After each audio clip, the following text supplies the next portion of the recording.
시청자 여러분 안녕하십니까? 뉴스9 윤종호입니다. 2년 이상을 끌어왔던 이재명 민주당 대표에 대한 선거법 위반 사건에서 징역형이 선고됐습니다. 선거가 끝나고 바로 끝났어야 할 재판이 일이 길어지면서 진영이 갈리고 갈등이 커지는 게 아니냐는 지적들 많았습니다. 이제 1심이 선고된 만큼 빨리 절차를 마무리해 어떤 시기든 사건을 종결하는 게 필요해 보입니다. 이 대표로서는 사법 리스크의 첫 선고가 피선거권 박탈형이라는데 충격이 클 수밖에 없을 텐데요. 앞으로 첩첩산중입니다. 오늘 뉴스9은 이 대표 선고와 관련한 내용들을 아주 자세히 짚어보겠습니다. 그만큼 이번 판결이 갖고 있는 사법적, 정치적 의미가 크기 때문입니다. 이 대표 스스로 오늘 선고가 현대사의 한 장면이 될 거라고 했는데 그 역사의 현장을 생생하게 전해드리도록 하겠습니다. 먼저 안혜리 기자가 왜 중형이 선고된 건지 재판 상황부터 전해드립니다. 이재명 대표가 공직선거법 위반 1심 선고 공판에 출석하기 위해 서울중앙지법에 도착합니다. 기다리고 있던 민주당 의원들과 인사를 나눈 뒤 법정으로 향할 때 취재진 질문엔 아무 말 하지 않았습니다. 4개의 재판 중에 첫 선고입니다. 한 말씀만 부탁드리겠습니다. 재판부는 이 대표가 공직선거법을 위반해 허위 사실을 공표했다며 징역 1년에 집행유예 2년을 선고했습니다. 많은 이들의 예상을 뛰어넘는 중형입니다. 지난 대선 과정에서 고 김문기 전 성남도시개발공사 개발 1처장과 골프를 친 사실을 부인하고 옹벽 아파트 부지 용도 변경을 국토부 협박 때문이라고 한 발언을 유죄로 판단한 겁니다. 재판부는 유권자에게 허위 사실을 공표한 경우 민의가 왜곡돼 대의민주주의 본질이 훼손될 염려가 있다면서 죄책이 가볍지 않다고 징역형 선고 이유를 밝혔습니다. 징역형이 대법원에서 확정될 경우 이 대표는 의원직을 잃고 다음 대선 출마도 못합니다. 공직선거법 위반으로 벌금 100만 원 이상만 확정돼도 의원직을 잃고 5년간 피선거권이 제한되는데 집행유예를 포함한 금고 이상의 형이 확정되면 피선거권 제한 기간이 10년으로 늘어납니다. TV조선 안혜리입니다. 네, 이제부터 하나하나 짚어보겠습니다. 유죄 선고의 결정적 근거는 국토부 협박 발언이었습니다. 백현동 옹벽 아파트가 논란이 되자 이 대표는 협박 때문에 용도 변경을 해줄 수밖에 없었다고 했는데 법원은 그런 사실이 없다고 본 겁니다. 여기엔 국토부의 공문이 결정적 증거로 작용했는데 어떤 내용인지 김도영 기자가 알려드립니다. 만약에 안 해주면 직무유기 이런 걸 문제 삼겠다고 협박을 해서 이재명 대표는 민주당 대선 후보 선출 후에도 도지사직을 유지한 채 경기도 국감에 출석합니다. 당시 백현동 개발 의혹이 제기된 상태에서 피감 기관장으로 공식 발언을 했습니다. 결국 당시 발언이 오늘 이 대표에 대한 선거법 위반 1심 유죄 판결의 요인이 됐습니다. 재판부는 국토부 협박으로 백현동 부지 용도 변경을 했다는 이 대표 발언을 선거법 위반이라고 판단했습니다. 여기엔 국토부 공문이 결정적 증거가 됐습니다. 국토부는 2014년 12월 9일 성남시에 보낸 공문에서 백현동 부지 용도 변경은 성남시가 적절히 판단해야 할 사항이라고 명시했습니다. 재판부는 국토부가 용도 변경은 의무가 아님을 명백히 했다고 판단했습니다. 국토부는 이 대표 발언이 논란이 된 이후 줄곧 협박은 없었다고 했습니다. 국토교통부는 직무유기로 문제 삼겠다고 협박했습니까? 그런 사실 없습니다. 재판에 출석했던 국토부 공무원들도 모두 협박은 없었다고 증언했습니다. TV조선 김도영입니다. 재판부는 백현동 용도 변경은 이재명 대표가 스스로 검토해서 결정했다고 봤습니다.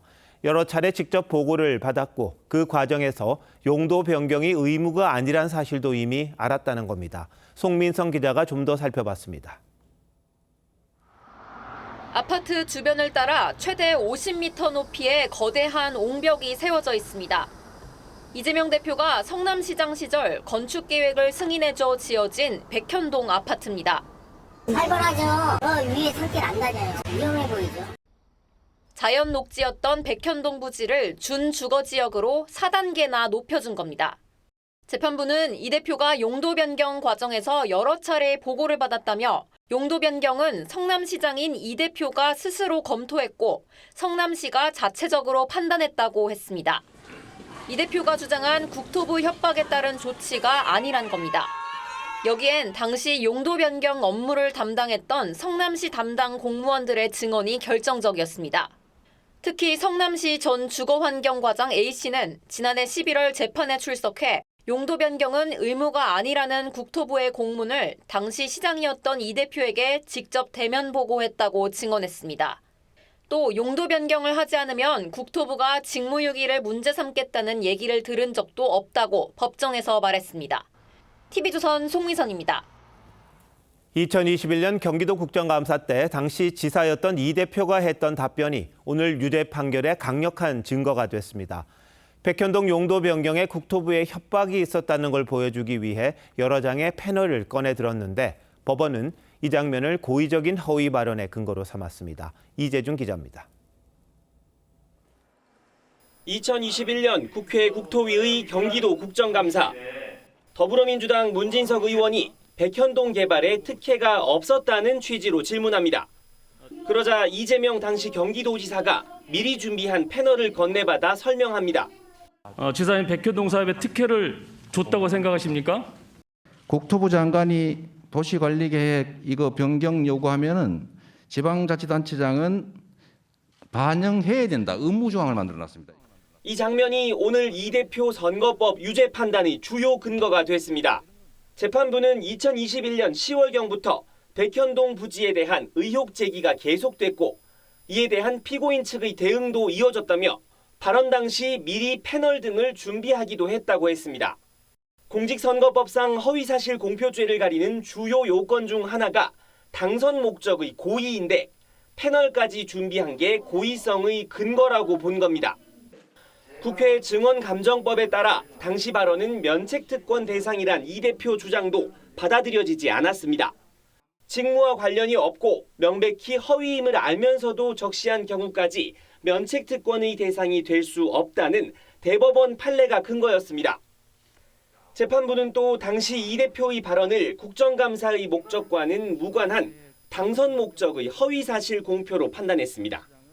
TV조선 이재중입니다.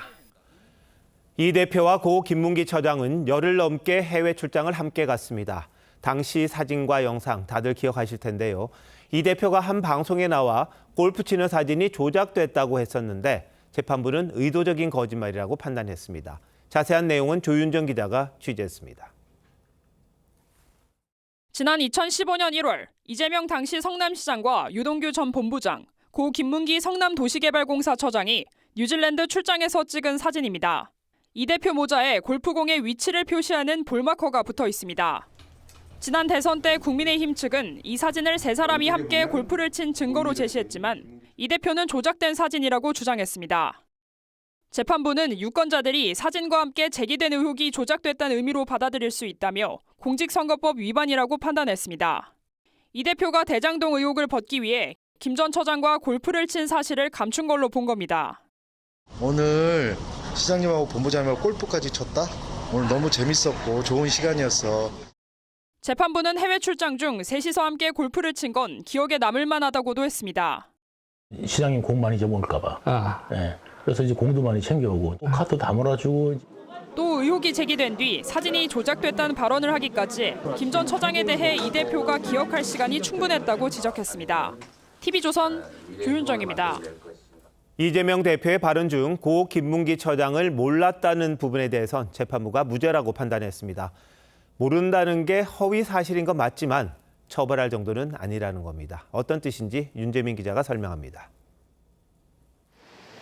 지난 2021년 12월 대장동 개발 비리 의혹으로 수사를 받던 고 김문기 처장이 숨진 다음 날 이재명 대표는 방송에 출연해 하위 직원이라 알지 못했다고 했습니다. 시장 재직 때는 몰랐고요. 그러니까 뭐 하위 직원이었으니까 그때 당시 아마 팀장. 이후 출연한 방송 세 곳에서도 비슷한 발언을 했습니다. 검찰은 이 대표가 대장동 의혹에서 벗어나기 위해 한 거짓말이라고 보고 기소했습니다. 오늘 1심 법원은 이 대표에게 유죄를 선고했지만 이 발언은 무죄로 봤습니다. 재판부는 유권자 입장에서 이 말이 진실하다고 믿기 어렵다면서도 어떤 사람을 모른다는 발언이 선거법이 금지하는 허위사실 공표 행위에 해당하지 않는다고 판단했습니다. 허위사실을 말했지만 유죄를 받을 만한 정도는 아니라는 겁니다. 김 전 처장의 유족들은 완전하지는 않지만 반은 만족한다고 했습니다. 진실이 더 깊게 밝혀져야 되는데 약간 아쉬움이 있고 당연히 법에서 잘 판단해서 판결한 것 같은데요. 검찰은 유죄로 판단되지 않은 부분과 선고 형량에 대해 항소할지 결정하겠다고 밝혔습니다. TV조선 윤재민입니다. 판사가 판결을 내릴 때는 형량을 더하거나 빼는 기준이 있습니다. 많은 분들은 오늘 이 대표가 벌금형 정도를 받는 게 아니냐 이렇게 예상했던 게 사실인데요. 징역형이 나온 건 나름 이유가 있었습니다. 이 대표의 형량이 어떻게 정해진 건지 구체적인 내용을 한지은 기자가 설명합니다. 이재명이 부족한 0.7%를 못 채워서 진 것입니다. 모든 책임은 이 부족한 후보에게 있습니다. 이재명 대표는 대선 과정에서 허위 사실을 공표한 혐의로 기소됐습니다. 대법원 양형 기준에 따르면 당선 목적으로 허위 사실을 공표한 경우 감경이나 가중 요소가 없다면 10개월 이하의 징역형이나 200에서 800만 원의 벌금형에 처해집니다. 이 대표가 받은 1년의 징역형은 가중 요소가 반영된 결과입니다. 재판부가 방송 매체를 이용해 파급력과 전파력이 컸다. 제기된 의혹이 후보자의 능력과 자질에 관한 중요한 사항이란 두 가지 요인을 강조했는데 모두 양형 기준상 특별 가중인자에 해당합니다. 이 대표가 과거 공직선거법 위반으로 벌금형을 받은 전력도 형을 무겁게 하는 요소로 작용했습니다. 형을 깎아준 요소도 있습니다. 재판부는 이 대표가 당선되지 못했고 벌금형을 초과하는 범죄 전력이 없는 점은 유리한 사정으로 고려했다고 밝혔습니다. TV조선 한지은입니다. 네, 오늘 재판 결과에 관해 사회부 법조팀 정준영 기자와 더 얘기 나눠보도록 하겠습니다. 정 기자, 어제 이 자리에서 이 재판 결과 예상했을 때 당선 무효형 100만 원을 넘을 거냐 말 거냐 이 이야기를 집중적으로 했는데 오늘 징역형의 집행유예가 나왔습니다. 상당히 중형인데 왜 이런 겁니까? 네, 검찰이 징역 2년형을 구형했을 때 형량이 많이 깎일 걸 예상하고 중형을 요청했다는 평가도 있었습니다. 사실 선고 전까지 법조계에서도 벌금형을 예상하는 관측이 많았습니다. 하지만 재판부는 이 대표 허위 발언에 대해 무거운 책임을 물었습니다. 그 이유를 재판부는 민주주의의 본질을 훼손했다. 이 한마디로 요약했습니다. 대통령 선거에 나선 후보가 거짓을 공공연하게 말하면 선거 자체가 왜곡된다는 겁니다. 특히 이 대표의 백현동 협박 발언은 당시 국정감사가 전국에 생중계될 정도로 대선 국면에서 중요한 이슈였다는 점이 감안된 겁니다. 단순한 부인에서 벗어나서 상대방을 공격하는 수준으로 거짓말을 계속 이어갔기 때문에 벌금하기에는 부적절한 사안인 거죠. 자, 근데 재판부는 선거 결과, 그러니까 이 대표가 졌어요. 그리고 과거 범죄 전력도 감안해서 형량을 선고하는 거죠? 네, 이 대표의 전과는 4가지입니다. 과거 지하 통로에서 명함을 돌리다가 선거법 위반으로 벌금 50만 원형 확정 판결을 받은 적이 있습니다. 지난 대선에서 낙선한 점도 이 대표에게 유리하게 적용됐지만 징역형의 집행유예를 피하지는 못했습니다. 자, 보통 그 1심에서 중형이 나오더라도 2심이나 대법원 가면 좀 깎이는 경우가 있는데 100만 원 미만의 벌금형, 그러니까 피선거권을 그대로 유지할 수 있는 판결도 앞으로 나올 수 있는 겁니까? 네, 섣불리 예측할 수는 없겠습니다만 쉽지 않다는 게 중론입니다. 반대되는 증거가 나오지 않는 한 이 대표가 형을 크게 낮추려면 자백하고 죄를 뉘우쳐야 합니다. 하지만 차기 대선을 꿈꾸는 이 대표로선 선택하기 힘든 외통수겠죠. 감경 영역으로 가지 못하니 벌금을 선택한다 하더라도 100만 원이 넘을 수밖에 없는 거죠. 자, 그동안 민주당이 사법부 예산 증액했어요. 그리고 한편으로는 지지자들이 100만 명이 넘는 탄원서를 썼다 이런 말도 있었는데 그래서 무죄가 나올 거 아니냐 이런 예상도 좀 있긴 있었습니다. 네, 맞습니다. 얼마 전 국회 법사위는 민주당 주도로 내년 대법원 예산을 240억 원 넘게 증액했습니다.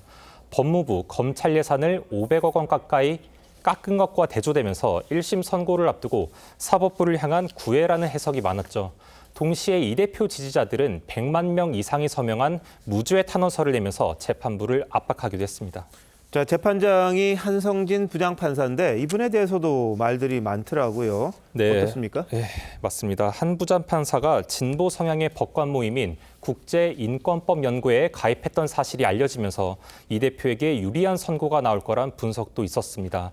하지만 대체적인 평은 이념에 치우치지 않고 묵묵히 균형 잡힌 판결을 한다는 쪽이었습니다. 한 판사는 재판을 16개월 끌다가 사표를 냈던 전임 재판장에 이어 이 대표 사건을 맡았고 최후의 순간까지 숙고를 거듭했다고 합니다.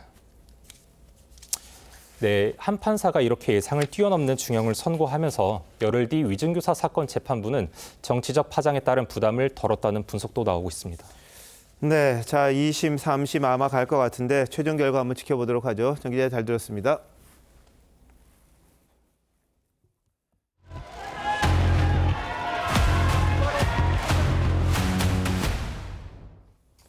이재명 대표는 유죄를 선고한 재판부에 대해 일종의 항의성 발언을 했습니다. 현실의 법정, 역사의 법정을 언급하면서 인정하지 않겠다는 뜻도 분명히 한 듯합니다.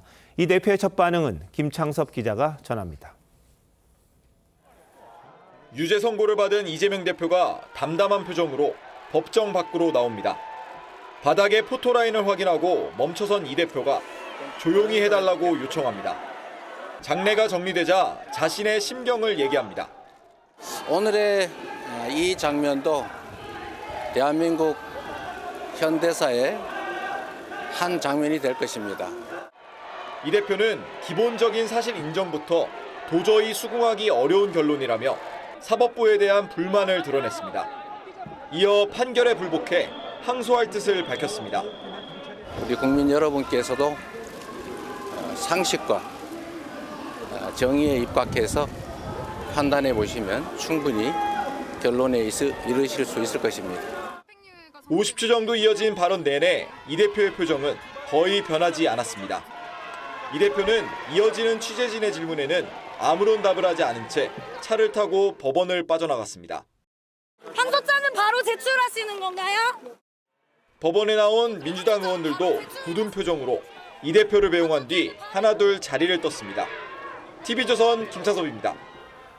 이재명 대표가 무죄라고 계속 주장했던 민주당 의원들은 선고 결과에 당혹감을 감추지 못했습니다.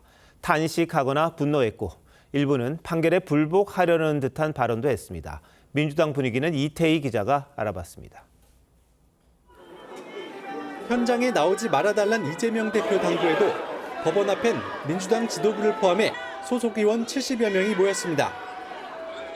선고가 내려지기 전까지만 해도 이 대표와 웃으며 악수를 나눴지만 약 1시간 만에 표정이 굳어졌습니다. 당내에선 무죄가 아니더라도 벌금 100만 원 이상은 나오지 않을 것이란 기대가 많았지만 예상 밖 판결에 크게 당혹스러워하는 분위기입니다. 민주당 의원들은 SNS를 통해 검찰과 사법부를 향한 분노를 쏟아냈습니다. 정청래 최고위원은 국민 주권을 찬탈한 민주주의에 대한 도전이라고 했고 김남국 전 의원은 유력한 대선 후보를 사법적으로 죽이려는 정치 탄압이라고 주장했습니다. 일부 의원들은 대한민국 사법부는 죽었다. 법원은 국민의 심판을 각오해야 할 것이라며 판결 불복을 시사하는 듯한 발언도 내놨습니다. 정말 법치 사망의 날이고요. 이 판결은 상식에도 맞지 않고 공정하지도 않고 유죄라 하더라도 너무 과했다. 문재인 정부 청와대 출신 의원들도 성명서를 내고 정치검찰이 없는 죄를 만들어냈다며 유권 무죄, 무권 유죄라고 비판했습니다. TV조선 이태희입니다. 이재명 대표는 국회로 돌아와 긴급 최고위원회의를 소집했습니다. 이후 정적 죽이는 정치 판결이란 공식 입장을 지도부가 내면서 앞으로 대여 공세 수위가 높아질 것임을 시사했습니다. 이 대표는 자신의 정치 생명이 끝날 수도 있는 상황이라 모든 것을 다 걸고 정권 퇴진 쪽으로 방향을 틀 수도 있어 보입니다. 황경민 기자입니다. 이재명 대표 유죄 판결이 내려지고 2시간 뒤 민주당 지도부는 국회에서 긴급 최고위 회의를 열고 대응책을 논의했습니다. 회의 직후 민주당이 내놓은 첫 공식 입장은 정적 죽이기 정치 판결이었습니다. 검찰이 시작한 윤석열 정권의 대선 후보 죽이기 정적 말살 시도에 판결로 화답한 것입니다. 향후 민주당의 대여, 대정부 투쟁 노선이 더 강경해질 것임을 예고하는 대목입니다. 이대로 형이 확정되면 향후 대통령 선거에 출마할 수 없게 되는 상황임을 감안해 김건희 여사 특검을 고리로 탄핵이나 임기 단축 등을 통한 조기 대선을 시도할 거란 관측도 나옵니다. 현실의 법정은 아직 2번 더 남아있고 그리고 민심과 역사의 법정은 영원합니다. 이 대표는 내일 조국혁신당 등 야사당과 공동으로 주최하는 장외 집회에도 예정대로 참석합니다. 그동안 2차례 장외 집회에서 이 대표는 윤 대통령 탄핵 주장 등에 거리를 뒀지만 이번 주말부턴 공세 수위가 더 높아질 가능성이 있습니다. 민주당은 내일 집회에 앞서 국회에서 지역위원장과 국회의원이 참여하는 비상연석회의도 열 예정입니다. TV조선 황정민입니다. 민주당을 두고 이재명 대표의 일극체제란 평가가 있었습니다. 하지만 오늘 선거로 비명계 잠룡들이 꿈틀거릴 여지가 생겼습니다. 당장 해외 유학 중인 김경수 전 경남지사 그리고 김동연 경기지사가 어떤 행보를 할지가 관심입니다. 조직적인 움직임도 감지된다는데 장세희 기자가 보도합니다. 민주당은 1심 선고에도 이재명 대표 중심의 리더십은 흔들리지 않을 것이라고 했습니다. 이재명 대표와 함께 흔들림 없이 싸워 나갈 것이고 이재명 대표 또한 흔들림 없이 당무를 운영해 나갈 것이고 하지만 이 대표의 대권 가도에 큰 난관이 생긴 만큼 비명계 잠룡들의 정치적 공간이 늘어날 가능성이 있습니다. 이달 말 독일 유학을 끝내고 귀국할 예정이던 김경수 전 경남도지사는 귀국 시점을 내년 2월로 미룬 상황입니다. 김 전 지사 측은 이 대표 1심 선거 직후 TV조선과의 통화에서 김 전 지사에게 재판 결과를 공유했다면서도 당장 별다른 입장을 내지는 않을 것이라고 했습니다. 지난 2일 독일 현지에서 김 전 지사와 극비 회동을 가졌던 김동연 경기지사는 사법부 판단에 유감스럽다는 반응을 내놨습니다. 박용진 의원 등이 주축인 원외 비명계 모임 초일회가 원내외 비명계 인사들의 구심점 역할을 할 것이란 전망도 있습니다. 초일회 소속 한 전직 의원은 꼭 비명계가 아니더라도 이 대표 대안을 모색하는 얘기가 나올 수밖에 없다고 했습니다. 비명계 잠룡들이 당장은 몸을 낮추고 있지만 이 대표 위증교사 재판이나 향후 2심 재판 결과에 따라 본격적으로 존재감을 드러낼 것이란 관측이 나옵니다. TV조선 장세희입니다. 사필 귀정, 모든 일은 반드시 바르게 돌아간다는 뜻이죠. 국민의힘은 거대 야당의 무력 시위 속에서도 법과 양심에 따라 사법부가 올바른 판단을 했다고 존경을 표했습니다. 이재명 대표를 향해선 사죄와 함께 정치적 결단을 촉구했습니다. 여당 반응은 박한솔 기자가 취재했습니다. 국민의힘 추경호 원내대표는 이재명 대표 1심 판결 30여 분 만에 긴급 기자회견을 열어 사법부가 대한민국의 정의가 살아있다는 걸 보여줬다고 평가했습니다. 사법부의 결정에 경의를 표합니다. 대한민국의 정의가 살아있다는 것을 보여주었습니다. 또 이 대표를 향해선 사죄를 촉구했습니다. 김기현 전 대표는 민심이 이기고 법치가 승리했다며 방탄을 위한 그 어떤 협박과 꼼수도 법치를 피해갈 수 없다고 지적했습니다. 국민의힘은 열흘 뒤 있을 위증교사 1심 선고의 엄정한 판단과 대장동을 비롯한 나머지 재판의 신속 처리도 촉구했습니다. 위증교사와 대장동 의혹 등 나머지 사건에 대해서도 엄정한 판단이 신속히 내려져야 합니다. 이 대표를 겨냥해 정치적 결단을 내리라는 얘기도 나왔습니다. 오세훈 서울시장은 존재 자체가 대한민국의 위협이라며 보통의 정치인이라면 정계 은퇴를 할 만한 사안이라고 했고 지난 총선 때 인천 계양을에서 명룡대전을 벌인 원희룡 전 장관도 수권 정당인 민주당을 위해 책임 있는 정치인의 모습을 보여달라고 했습니다. TV조선 박한솔입니다. 이재명 대표의 유죄 판결로 국민의힘은 모처럼 전국 반전의 기회를 잡았다는 분위기입니다. 그렇다고 반사 이익에만 기댔다간 큰 코 다칠 수가 있습니다. 한동훈 대표는 내부 쇄신과 변화를 통해 민심을 잡겠다는 생각인데 공천 개입 의혹 등 악재도 여전합니다. 한송원 기자가 보도합니다. 국민의힘 한동훈 대표는 이재명 대표 선고 직후 SNS를 통해 사법부의 경의를 표하며 더 변화하고 쇄신하겠다는 뜻을 밝혔습니다. 한 대표는 그동안 이 대표 사법 리스크가 현실화하는 11월을 강조해왔습니다. 우려와 실망을 해결하고 극복하지 못한다면 개혁 추진은 어렵습니다. 11월에 먼저 매듭 지어야 할 것들이 있습니다. 한 대표는 TV조선과의 통화에서 이재명 대표 유죄 선고 반사 이익에만 기대선 안 된다는 걸 잘 알고 있다며 국민의 마음을 얻는 반전의 계기를 만들겠다고 했습니다. 국민의힘은 이 대표 1심 선고를 계기로 여권에 실망했던 보수층과 일부 중도층 잡기에 주력하겠다는 계획입니다. 국민의힘 핵심 관계자는 변화와 쇄신을 강조하고 경제 문제에 집중할 것이라며 민생 현장을 찾는 방안도 고민 중이라고 했습니다. 당론으로 채택한 특별감찰관 추진으로 야당과의 차별화도 부각시키겠다는 전략입니다. 다만 당원 게시판 논란과 공천 개입 의혹 등 여권 내 악재도 해결해야 할 과제의 하나입니다. 야당 공세와 내부 갈등으로 수세에 몰렸던 여권이 반전의 계기를 잡았지만 대야 공격에만 매몰될 경우 민심 회복을 기대하긴 어려울 거란 지적이 나옵니다. TV조선 한송원입니다. 정치 보복이냐 피의자 방탄이냐 두 쪽으로 갈라져 극한 투쟁을 벌이던 현 정치권의 상황. 그 기저에는 결국 이재명 대표의 사법 리스크가 있었습니다.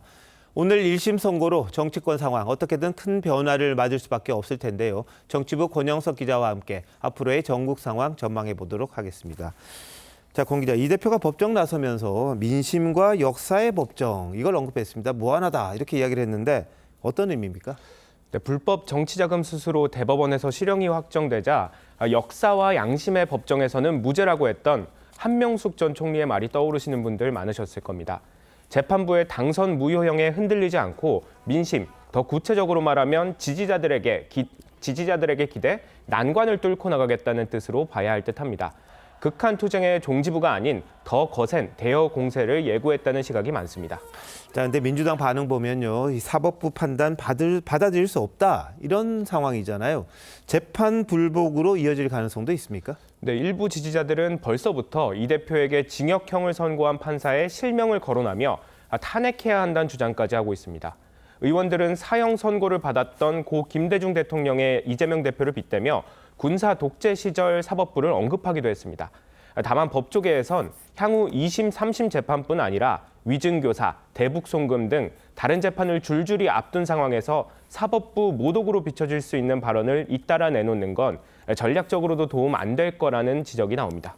네, 이 대표 항소하겠다고 했잖아요. 그런데 사법부가 죽었다 이렇게 이야기하는 건 모순 아닌가 싶기도 하고 무조건 무죄다 이렇게 민주당이 그동안 주장을 해왔는데 이게 전략 실패다 이런 지적도 있습니다. 네, 그렇습니다. 민주당 의원들은 오늘 아침까지도 검찰이 증거를 조작했고 표적 수사를 해왔으니 정상적인 사법부라면 무조건 무죄를 선고할 거라며 여론전을 펼쳐왔습니다. 그런데 유죄를 넘어 당선 무효형까지 나와버렸으니 지금으로선 사법부를 비판할 수밖에 없는 상황에 놓인 겁니다. 이런 식의 대응이 지지자들에겐 호응을 얻을 수 있지만 결국 중도층의 반발을 살 가능성이 높다는 지적이 나옵니다. 네, 여당은 아주 반색하고 있어요. 어쨌든 뭐 반사이익이 있을 거다 그러는데 이 대표에 대해서 징역형이 선고됐다고 해서 여권이 기대하는 지지율 반등 있을까요? 지난해 9월 이재명 대표에게 구속영장이 청구되고 체포 동의안이 가결되는 등 사법 리스크가 최고조에 달했을 때도 국민의힘 지지율은 전혀 반사 효과를 보지 못했습니다. 당장은 민주당 내 혼란으로 시선을 돌릴 수 있을지는 몰라도 돌아선 민심까지 가져오려면 갈 길이 아직은 멀어 보입니다.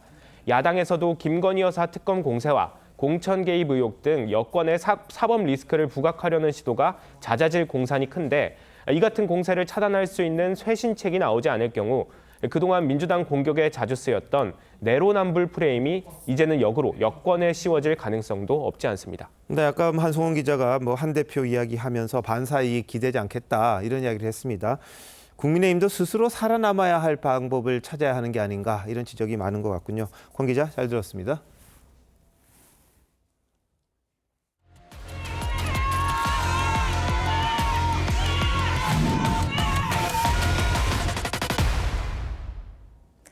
오늘은 종일 이재명 대표의 말 한마디, 행동 하나에 관심이 쏠린 날이었습니다.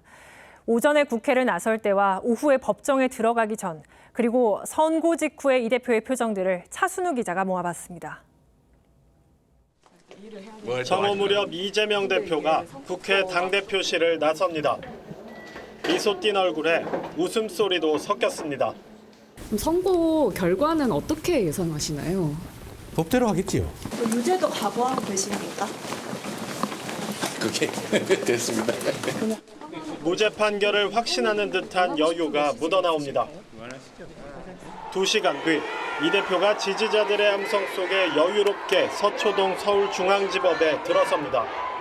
어디선가 신발 한 짝이 날아오는 소동이 있었지만 이 대표는 개의치 않았습니다. 법원이 보안을 강화하면서 방청객 입장 시간은 평소보다 오래 걸렸습니다. 이 대표는 피고인석에 앉아서 휴대전화를 보거나 잠시 눈을 감기도 했습니다. 재판부가 판결문을 읽기 시작하자 이 대표는 일어선 채 22분 동안 별다른 움직임 없이 정면만 응시했습니다. 재판장이 백현동 협박 발언을 유죄라고 하자 고개를 살짝 숙이거나 허공을 바라봤습니다. 재판부가 징역 1년, 집행유예 2년을 선고하자 방청석에선 탄식이 터져나왔습니다. 이 대표는 굳은 듯 서서 잠시 앞을 바라보다 곧 돌아서서 희미한 미소를 지었습니다. TV조선 차순우입니다. 이재명 대표는 성남시장 시절부터 각종 사법 리스크에 시달렸습니다. 하지만 그때마다 위기에서 벗어났고 현재 야권의 1인자가 됐습니다. 특히 지난해엔 국회에서 체포동의안이 가결돼서 구속 직전까지 갔지만 법원에서 영장이 기각되면서 기사회생하기도 했는데요. 하지만 오늘 선고로 정치 인생 최대 고비를 맞게 됐습니다. 정민진 기자입니다. 이재명 대표는 성남시장 재직 시절 공직선거법 위반 재판에서 유죄를 선고받았지만 벌금 50만 원에 그치며 시장직을 유지했습니다. 경기지사 시절엔 친형, 강제 입원 등과 관련된 허위사실 공표 혐의가 2심에서 유죄로 나오며 지사직 박탈 위기까지 갔지만 대법원에서 극적으로 뒤집혔습니다. 대법원에 경의를 표합니다. 모든 사람이 함께 손잡고 살아갈 수 있는 대동세상을 향해서 열심히 나아가겠습니다. 국회 입성 이후에도 이 대표는 2차례 구속위기를 맞았습니다. 특히 지난해 9월 두 번째 구속영장 청구 땐 국회 체포동의안이 가결돼 구치소에 소감됐지만 국회의원 이재명 체포동의안은 가결되었음을 선포합니다. 법원에서 기각돼 가까스로 구속위기를 면했습니다. 현명한 판단을 해주신 사법부에 다시 한번 깊이 감사드립니다. 하지만 오늘 생애 첫 징역형을 선고받으며 정치 인생의 최대 위기를 맞았습니다. 징역형이 대법원에서 확정될 경우 이 대표는 의원직을 잃고 향후 10년 동안 피선거권이 제한돼 차기 대선 출마가 어려워집니다. TV조선 정민진입니다. 오늘 판결은 이재명 대표가 받고 있는 4개의 재판 가운데 첫 1심 선고입니다. 당장 열흘 뒤엔 위증교사 사건 1심 선고가 나오고 나머지 대장동 사건과 대북송금 사건 1심은 진행 중입니다. 여기에 어제 부인 김혜경 씨가 경기도 법인카드로 밥을 산 혐의로 유죄를 선고받았는데 이 대표의 법인카드 유용 의혹 수사에도 속도가 붙을 수 있습니다. 조유진 기자입니다. 이재명 대표를 기다리는 다음 사법 리스크는 위증교사 사건으로 1심 선고가 오는 25일로 예정돼 있습니다. 2004년 검사 사칭 사건으로 벌금형을 받은 이 대표는 2018년 경기도지사 후보 토론회에서 누명을 쓴 것이라고 했습니다. 이 발언으로 선거법 위반 재판을 받던 이 대표는 2018년 증인인 김진성 씨에게 위증을 부탁했다는 혐의로 재판을 받아왔습니다. 도감이 있었다는 얘기를 해주면 제일 좋죠. 김 씨는 위증 사실을 인정했고 검찰은 이 대표에게 징역 3년을 구형했습니다. 지난해 9월 법원은 구속영장을 기각하면서도 위증교사 혐의는 소명되는 것으로 보인다고 한 바 있습니다. 이 밖에 대장동 사건과 불법 대북송금 사건 1심 재판도 진행 중입니다. 어제 부인 김혜경 씨가 경기도 법인카드로 국회의원 부인 등에게 식사를 제공한 혐의로 1심 유죄 판결을 받은 것도 불리한 상황입니다. 이 대표 부부에 대한 경기도 법카 유용 의혹 수사가 빨라질 수 있다는 분석이 나옵니다. TV조선 조유진입니다. 민주당은 지난 대선 때 보전받은 선거 비용 434억 원을 반환하는 문제도 고민해야 하는 상황이 됐습니다. 대법원에서도 100만 원 이상의 벌금형이 확정되면 이 돈을 고스란히 선관위에 돌려줘야 하기 때문입니다. 국민의힘은 민주당이 반환을 회피할 수 있다며 이를 막기 위한 법안도 발의했습니다. 장윤정 기자입니다. 지난 대선에서 47.83%를 득표한 민주당 이재명 대표는 중앙선거관리위원회로부터 434억 원을 보전받았습니다. 15% 이상 득표하면 선거비용 전액을 돌려받는 공직선거법에 따른 조치였습니다. 앞으로 이 대표의 형이 낮아지더라도 대법원에서 공직선거법상 당선 무효형에 해당하는 벌금 100만 원 이상이 확정되면 당은 보전비용 434억 원을 반환해야 합니다. 민주당이 공개한 자료에 따르면 지난 6월 말 기준 당 재정 잔액은 492억 원, 총 재산은 약 698억 원입니다. 재산엔 국회의사당 맞은편에 위치한 당사도 포함됐는데 시세는 약 300억대 중반에서 400억대 가까이 될 걸로 추정됩니다. 국민의힘은 민주당이 합당 등을 통해 비용 반환을 회피할 가능성을 제기했습니다. 합당을 하면 모든 권리 의무를 포괄적으로 승계하기 때문에 빚은 그대로 남고 사람은 도로 나가버린 거예요. 국민의힘 조은희 의원은 당선 무효형 확정 판결에도 보전 비용을 반납하지 않으면 중앙선관위가 당에 지급하는 경상보조금에서 차감하는 이른바 선거비용 먹튀방지법을 발의했습니다. TV조선 장윤정입니다.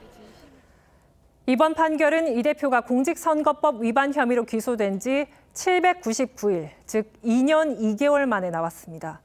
선거법 1심은 6개월 안에 끝내야 한다는 규정을 사법부가 어긴 겁니다. 지연될 시간만큼 깊어진 우리 사회의 분열상은 오늘 서초동 법원 주변 찬반 집회에서 그대로 드러났습니다. 이나라 기자입니다. 파란색 풍선을 흔들고 이재명 무죄가 적힌 손팻말을 든 채 검찰을 비난합니다. 인생 파탄, 검찰 독재 규탄한다. 400여 미터 떨어진 곳엔 이재명 구속을 외치는 사람들이 모였습니다. 이재명을 구속하라! 구속하라! 구속하라! 기소 2년 2개월 만에 열린 이재명 대표 공직선거법 1심 선고 공판 날, 서울 서초동 서울중앙지법 주변에선 이 대표 지지, 규탄단체 집회가 각각 열렸습니다. 양쪽 분위기는 선고 결과가 나온 오후 3시쯤 극명하게 갈렸습니다. 충격에 빠진 지지자들은 눈물을 흘리며 법원과 검찰을 비난했고,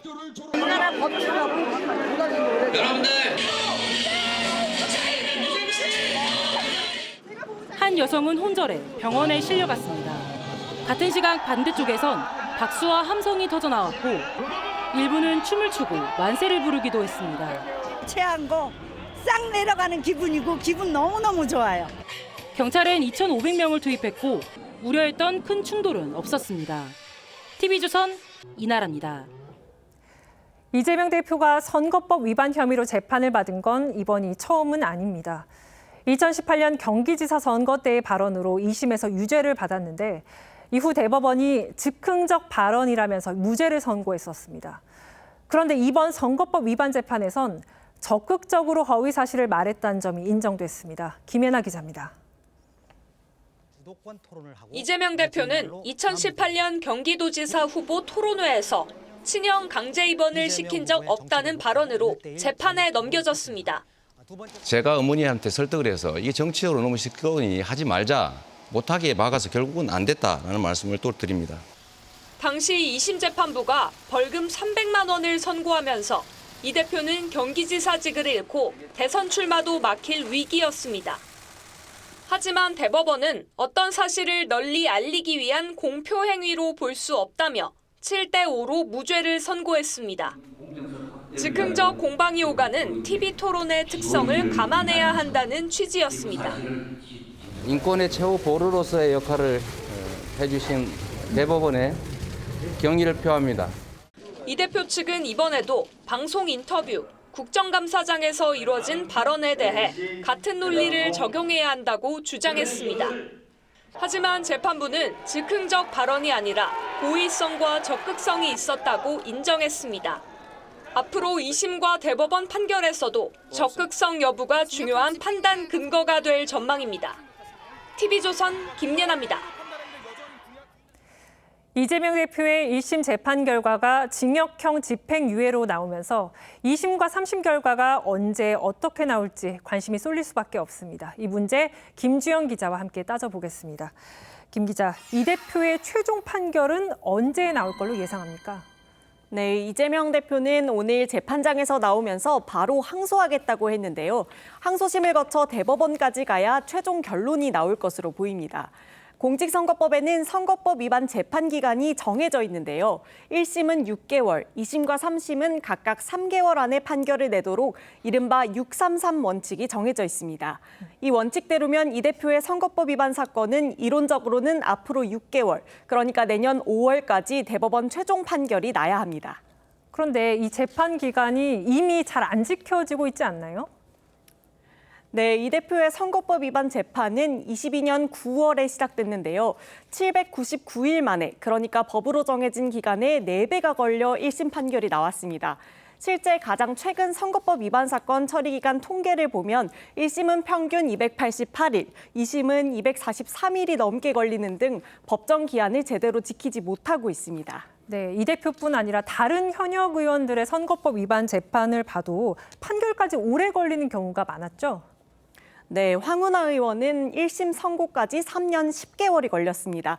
1심 선고 이후 1년이 지난 지금까지도 2심 선고가 나오지 않고 있는데요. 정의당 이은주 의원은 2020년 기소된 뒤 3년 4개월이 지나 대법원 확정 판결이 나왔습니다.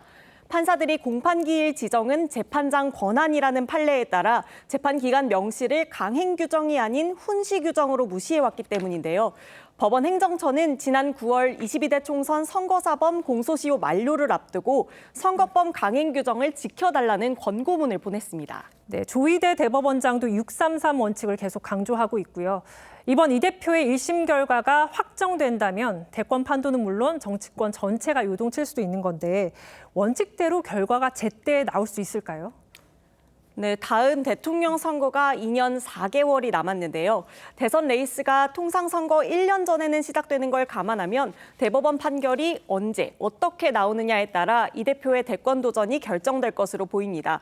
법조계에서는 일단 법원에 적체된 사건들이 많고 증인을 다시 신문하는 데 시간이 걸리는 것 등을 감안하면 법정 기한인 6개월 안에 최종 결론이 나오는 건 사실상 불가능하다고 보고 있습니다. 1심에서 신문한 증인도 다시 또 증인으로 신청을 한다거나 보충으로 신문을 하겠다 이렇게 또 할 가능성이 있기 때문에 아마 1년 이상은 걸리지 않을까 싶고요. 네, 앞으로 법원의 최종 판단 어떻게 나올지 지켜봐야겠습니다. 김 기자 잘 들었습니다.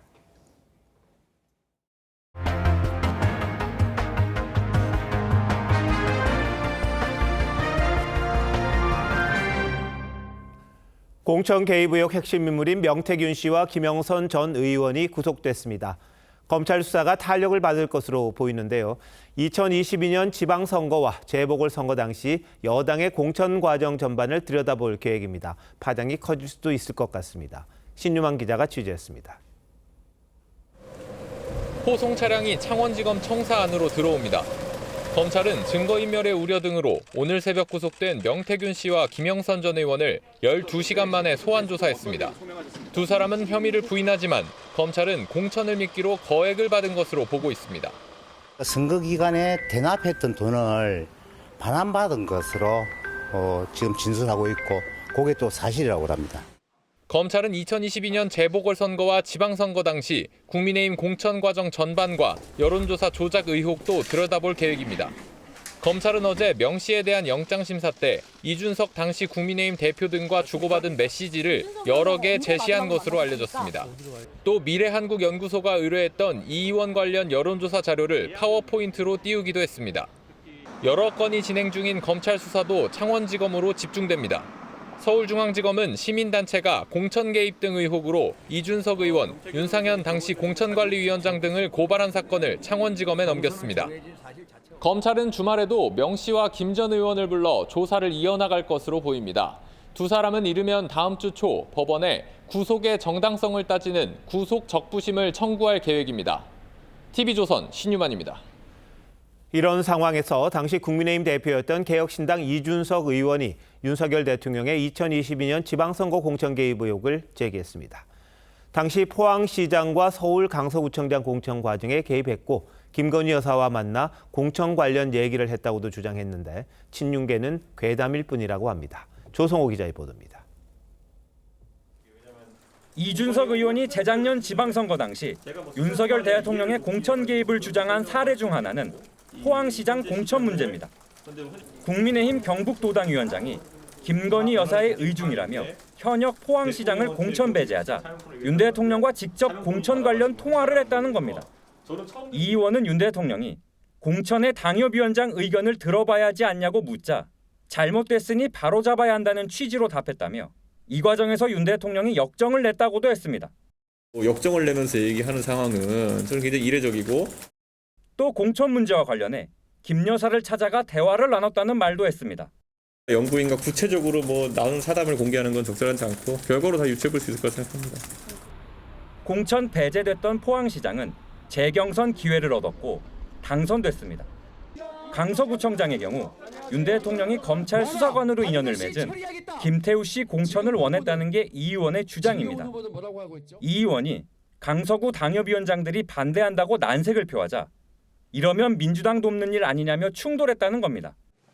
친윤계 이철규 의원은 이 의원의 공천 개입 주장은 사실 무근이라고 했고 왜 끊임없이 괴담을 만들어내는지 알고 있는데 전혀 그럴 일이 없습니다. 대통령실은 일일이 대응하지 않겠다고 했습니다. TV조선 조성호입니다. 이재명 대표의 부인 김혜경 씨도 어제 국회의원 배우자 등에게 식사를 대접했다가 선거법 유죄 판결을 받았죠. 오늘 공개된 판결문을 보면 유죄가 인정된 접대 말고도 여러 차례 식사 자리에서 밥값을 경기도 법인카드로 결제한 게 있습니다. 김 씨가 이를 알았을 것으로도 재판부는 판단했습니다.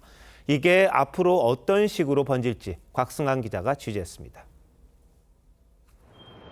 서울 노원구의 한 일식당. 김혜경 씨는 대선 경선 기간이던 2021년 7월 20일 이곳에서 민주당 중진 국회의원의 배우자 신 씨와 식사를 했습니다. 김 씨는 이날 식사비를 누가 결제했는지 모른다고 했고 신 씨는 각자 결제했다고 주장했습니다. 그런데 확인 결과 당시 이 식당에서 경기도 법인카드로 9만 4천 원이 결제됐는데 김 씨의 수행비서 배 씨는 자신과 수행원 2명의 식사비 그리고 다른 음식을 포장한 금액이라고 주장했습니다. 하지만 재판부는 당시 음식이 부패하기 쉬운 여름이었고 식사 후 배 씨는 김 씨와 같은 차로 이동했다며 따라서 법인카드로 계산한 것은 김 씨를 포함해 현장에서 식사한 5명의 밥값이고 이를 김 씨도 충분히 인식한 것으로 보인다고 판단했습니다. 또 2021년 7월부터 8월 사이 여러 차례 식사비가 경기도 법인카드로 결제됐을 가능성을 언급하며 배 씨가 김 씨의 명시적 또는 묵시적 용인 아래 했다고 보는 것이 통상적이라고 설명했습니다. 그러면서 당시 경기도 법인카드 사용에 대한 관리 자체도 제대로 이뤄지지 않았다고 지적했습니다. 재판부의 이런 판단으로 이재명 대표 부부의 법인카드 유용 의혹에 대한 검찰 수사에도 탄력이 붙을 것이란 전망이 나옵니다. TV조선 곽승환입니다. 에이펙 정상회의 참석을 위해 페루로 간 윤석열 대통령이 우리 시간으로 내일 새벽 시진핑 주석과 2년 만에 한중 정상회담을 합니다. 한미일 3국 정상회담과 한미, 한일 양자회담도 이어질 예정인데 트럼프 당선인과의 만남은 내년 1월 취임 전까지는 쉽지 않을 듯합니다. 페루 현지에서 김정우 기자가 보도합니다. 윤석열 대통령과 중국 시진핑 주석의 만남은 2022년 11월 인도네시아 G20 정상회의 이후 2년 만입니다. 대통령실은 두 정상이 양국 경제 협력과 영내 정세에 대한 심도 있는 의견 교환을 할 거라고 전망했습니다. 특히 북한군의 러시아 파병과 트럼프 당선으로 국제 질서가 재편되는 가운데 그동안 소원했던 한중 관계가 새로운 국면으로 전환될 가능성이 있습니다.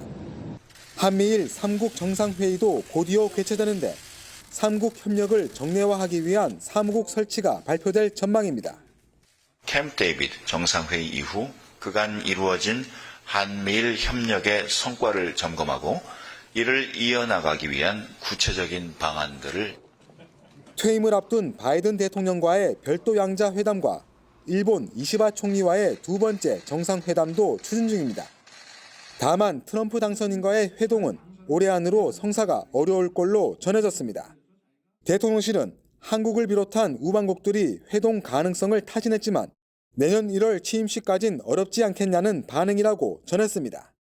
윤 대통령은 내일 에이펙 정상회의 첫 세션에서 북러 군사협력이 미래지향적 협력을 저해한다며 즉각 중단을 강하게 촉구할 계획입니다. 페루 리마에서 TV조선 김정우입니다.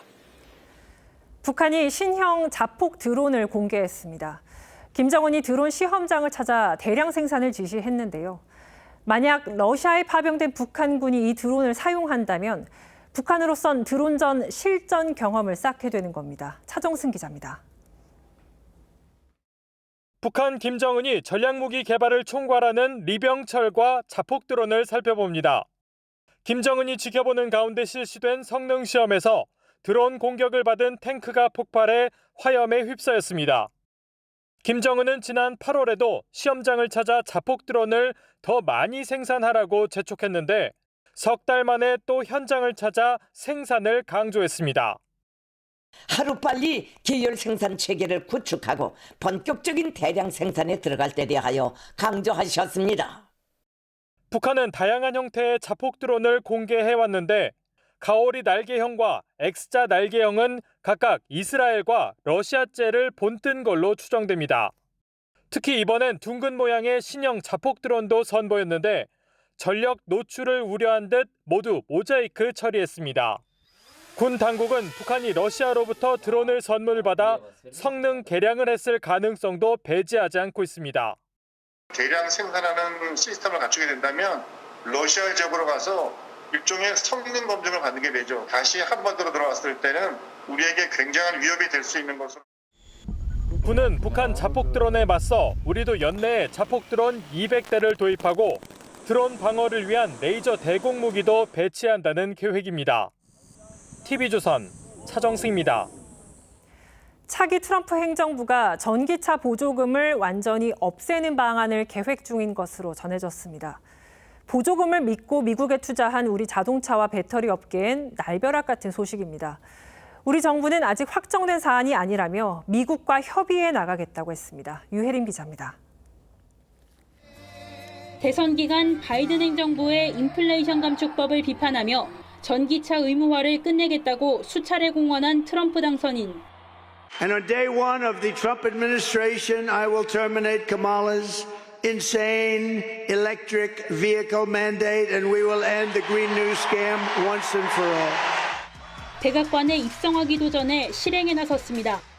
로이터 통신은 소식통을 인용해 트럼프 정권 인수팀이 전기차 구매 시 제공되는 대당 $7,500 규모의 세액 공제를 폐지할 계획이라고 전했습니다. 보조금이 사라지면 소비자 입장에선 전기차 가격이 오르는 것과 마찬가지라 가뜩이나 둔화세에 접어든 전기차 수요는 더 위축될 수밖에 없습니다. 미국 내에서 생산된 제품에만 보조금을 준다는 요건을 맞추기 위해 미국에 거액을 투자해 생산시설을 만든 우리 기업들도 큰 타격이 예상됩니다. 자동차 업계라든지 배터리 업계 같은 경우는 투자라든지 생산의 계획에 다시 좀 검토를 해야 되는 상황이 올 수도 있다. 소식이 전해지며 LG 에너지 솔루션 주가가 12% 급락하는 등 2차 전지 관련주가 일제히 하락했습니다. 우리 정부는 아직 확정된 사안이 아니며 불확실성에 대비해 미국과 협의해 나갈 계획이라고 밝혔습니다. TV조선 유혜림입니다. 보신 것처럼 트럼프는 대대적인 경제정책 변화를 예고하고 있어서 우리 기업들의 고민이 깊습니다. 이런 가운데 현대차 그룹이 창사 이래 처음으로 외국인 CEO를 임명했습니다. 이 역시 트럼프 2기 정부를 대비한 거란 해석입니다. 박상현 기자입니다. 현대차 창사 57년 만에 첫 외국인 최고 경영자가 탄생했습니다. 주인공은 북미 법인장 겸 최고 운영 책임자를 맡아온 호세 무뇨스. Hyundai is on a roll globally and in North America. The company is delivering beautifully designed, high-quality, safety-focused, eco-friendly vehicles with technology that customers want and value. 스페인 출신의 신인 무뇨스 사장은 도요타와 닛산 등을 거쳐 지난 2019년 현대차에 합류했습니다. 외국인이 CEO가 된 건 국내 10대 그룹 중 최초인데 파격 발탁의 배경엔 북미 법인장 시절 보여준 실적과 함께 트럼프 2기 행정부에 대비하기 위한 포석이란 해석이 나옵니다. 미국의 네트워크가 있어야만 트럼프의 귀환에 우리가 대비를 할 수 있습니다. 미국은 한국에 대해서 10%의 고관세를 부여한다고 했고 가장 크게 타격을 받는 것이 자동차 분야. 현대차는 외교안보 전문가 출신인 주한 미대사를 지낸 성김 고문역도 대외 업무 총괄 사장으로 임명했습니다. 성김 신임 사장은 부지 정부부터 바이든 정부에 이르기까지 미 국무부에서 요직을 두루 거쳤고 트럼프 1기 정부 때는 주 필리핀 대사를 지냈습니다.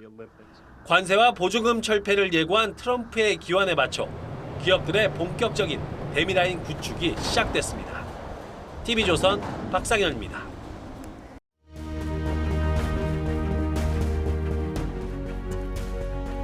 20세기 초 메이저리그를 호령했던 타자 조 잭슨입니다. 승부 조작에 연루돼 그라운드에서 추방됐죠. 하지만 3년 전 경매에서 사인이 들어간 스포츠 사진 최고가를 갈아치웠습니다. 그가 100년이 넘도록 사랑받는 이유가 이 장면에 있습니다. 재판정을 나서는 그를 소년이 붙잡았습니다. Say it ain't so, Joe. Say it ain't so. 조가 말했죠. 얘야, 미안하지만 그랬단다. 거짓말을 할 줄 모르는 조. 미국인의 가슴에 멋진 사내로 남아 있습니다. 거꾸로 거짓말을 감추려고 또 거짓말을 하는 사람은 연쇄 거짓말쟁이라고 하지요. 그런 자는 법적, 도덕적으로 합당한 대가를 치르고야 맙니다. 이재명 대표가 집행유예 징역형을 받는 순간 가장 북받쳤을 사람이 누구겠습니까? 고 김문기 씨의 유족 아닐까요? 그걸 보면 우리 가족 모두가 한 번 더 죽을 만큼의 고통을 느꼈습니다. 고인의 발인 날 이 대표 부부가 올린 흥겹게 춤추는 영상. 이걸 보고 팔순 어머니가 가슴을 치며 오열했다고 합니다. 이 대표는 고인을 비롯해 측근과 주변 4사람이 숨질 때마다 남 탓부터 했습니다. 모르는 사람이다. 나와 무슨 상관이 있느냐. 검찰 탓이지 이재명 때문이냐. 비서실장을 지낸 이가 유서에 썼습니다. 본인 책임을 알고 있지 않느냐. 더 이상 희생자가 없도록 정치를 내려놓으라. 이 대표는 열흘 뒤 가려질 위증교사 혐의만 부인하느라 힘을 쏟았습니다. 설마 오늘 징역형을 받으리라고는 꿈도 꾸지 않았겠죠. 오늘의 이 장면도 대한민국 현대사의 한 장면이 될 것입니다. 맞습니다. 이 대표 개인 사건들을 두고 나라가 두쪽난 지난 3년, 단식까지 벌어지는 온갖 곡절들이 크게 출렁이며 한구비를 틀었습니다. 이 대표가 말한 대로 민심과 역사의 법정은 영원할 겁니다. 법불악유라고 있죠. 법은 신분이 귀한 자, 힘센 자에게 아첨하지 않는다고 했습니다. 법은 모두에게 평등하다는 평범하되 고귀한 믿음을 확인시켜준 용기에 경의를 바칩니다. 11월 15일 앵커 칼럼 오늘 대한민국 현대사의 한 장면이었습니다.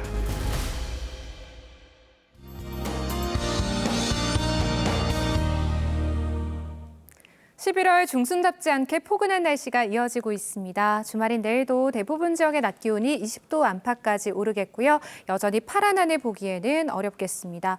제주도는 내일도 계속해서 비가 내리겠고요. 내일 오후부터 중부지방과 호남 지역에서도 가끔 비가 내리겠습니다. 모레는 강원 동해안과 산지, 경북 동해안에서도 비가 내리겠는데요. 강원 동해안과 산지에 10에서 40, 경북 동해안에 5에서 20, 그 밖의 지역 5에서 10mm 정도가 예상되고요. 강원 산지에는 1에서 5cm의 눈이 내려 쌓이겠습니다. 내일 아침 기온은 서울이 14도, 춘천과 안동이 11도로 오늘과 비슷하겠습니다. 낮 기온은 서울이 20도, 부산 23도로 포근하겠습니다. 일요일부터는 기온이 큰 폭으로 떨어지고 전국에 바람도 강하게 불겠습니다. 월요일에는 영하권 추위가 나타나겠습니다. 날씨였습니다. 11월 15일 금요일 뉴스9 마칩니다. 시청해주신 여러분 고맙습니다.